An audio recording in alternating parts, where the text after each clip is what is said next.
Ganda ng paso ko dito, boy. Kaninong kusayon to? Medyo nakakainis ka eh. Tapos biglang 6-11 yung score. Tapos sumusurrender pa yung mga kampi ko. Iyak malala. XP lane na lang yung buo. At ito yung dahilan kung bakit inis na inis ako sa gusayon na to, boy. Kasi trip na trip niya ako, boy. Tingnan niyo namang mabuti, boy. Ayaw niya akong pakawalan. Dalawa pala to, so ako lulusot dito. Kaliwa o kanan. Kailangan ko na makapag-isip ng maayos. Alam ko na mag-recall. At nakita niyo ba tong Lancelot na to, boy? Puro forma lang yan. Nasa kanya pa yung rosas ni Florin. Nakita niyo ba yung MM na yan, boy? Ito yung mga trash talk sa akin mamaya eh. Kuhang-kuha mo yung gigil ko. Halimaw ka mag-gusto. Pwede naman natin i-test niyo kung gaano katatagal eh.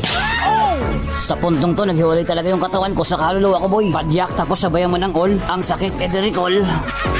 1-4 yung score ng core namin, tapos sumusurrender pa sila. Ibahagi mo na kaya yung rosas kay Binera. Halos puro ako lang yung nagtatrabaho. Legendary na ng legendary si Padyak, boy. At buti naman nakapag-isip na yung roaming namin dito, boy. Nilipat na sa akin yung rosas niya. Kaso bali wala din kasi patay siya. Di bali na, basta puputulin ko yung kalagayahan nitong Padyak na to. Sabay recall. Bigat na Albes nyo. Kaya niya pa yan, di ba? Kakayanin ko, boy, hanggat hindi pa tapos yung laban. Manalo o matalo, basta bibigyan ko kayo ng magandang duelo. Lalo ka na, gusayon. Ang tataas ng tono ng mga kalaban namin dito. Pero balik tayo sa'yo, Padjakol. Parang sinasabi mong hindi ko kaya. Ayan, di ka naman nagulat kasi nawala ka. Bali, wala din naman yung support kasi tuwing susugod ako, lagi naman siyang patay. Bali, wala din. Kitsa. Full damage.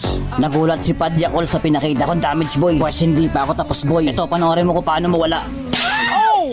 One tap. O diba nakakita ka ng otap, galit na galit kumuha mo si Gusayo, no? Galit yarn, taga lang, boy. Kumuha lang ako ng magandang buwelo at babalikan kita. Siyempre may kaltok ka sa akin sa noo.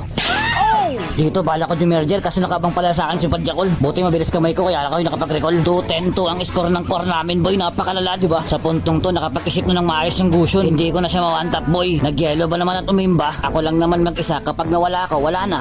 Kala ata makakaisa pa. Bumuboses si Gusayon, boy. Kala mo talaga may bawi. Dito muna ako kay Padjakol. O diba wala na akong buhay. Saka papasok si Gusayon, boy. Ganyan siya kalupit, boy. Albes, pagod ka na. Ilan na stock mo? Siyempre sinagot ko yan, boy. Pagod na ako kaya gusto ko na itigil to. Tapos tinawanan ba naman ako ng mga kumag? Ano, bakit kayo nagkukulasan? Basta ako, pinakita ko yung best ko. Para nga ako nakapag 1 versus 5 dito eh. Tapos puro computer yung mga kampi ko. Sure na ang panalo, boy. Panalo yung kalaban. Kitang kita nyo naman, boy, diba? Hindi naman kayo bulag. Masakit sa ngipin yung chocolate na yan. O ang